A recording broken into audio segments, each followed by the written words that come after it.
හිත සතුටින් ඉන්න. මොන මේ ටික අහන්න. මෙන්න මේ ටික පුළුවන් නම් අහලා ජීවිතේට එකතු කරගන්න. අදින් පස්සේ දුක් වෙන්න තැන් අඩු වෙනවා ජීවිතේ. හොඳද? සතුටින්ම ඉන්න පුළුවන්, නිදහසේම ඉන්න පුළුවන්. අනුන් ගැන හිතුවොත් තමන් ගැන හිතුවොත්.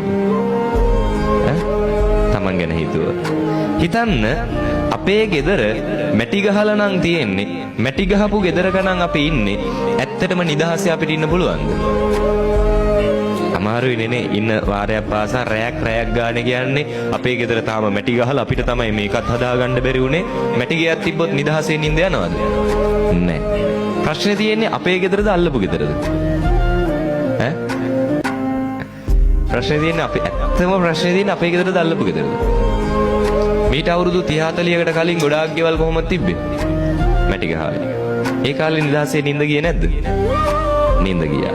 ඒ කාලේ ගෙවල් වල නිදහසේ හිටියද නැද්ද? හිටියා. ඇයි ඒ? මැටි ගහලා තියෙන්නේ අපේ ගෙදර විතරක් නෙවෙයි. අල්ලපු ගෙදරත් මැටි ගහලා නිසා. අද අපේ ගෙදර මැටි ගහලා තිබ්බොත් ඇයි නිදහසේ නිින්ද යන්නේ නැත්තේ? අල්ලපු ගෙදර සිමින්ති ගහලා තියෙන නිසානේ. අල්ලපු ගෙදර කොන්ක්‍රීට් ගහලා තියෙන නිසා, සිමින්ති ගහලා හදලා තියෙන නිසා තමයි අපිට අපේ මැටි ගෙදර ප්‍රශ්නයක් වුණොත් වෙන්නේ. පොල් සම්බලුයි බතුයි කාලා හරි සතුටින් ඉන්න පුළුවන්ද බැරිද? පුළුවන්.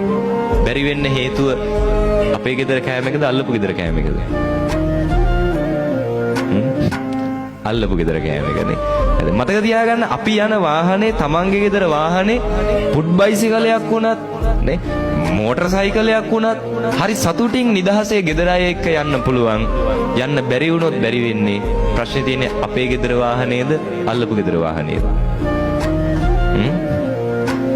අල්ලපු ගෙදර වාහනේ. මතක තියාගන්න සතුටින් ඉන්නවා නම් Tamanට තියෙන ටික මේ ඇතිද නැද්ද? ඇති.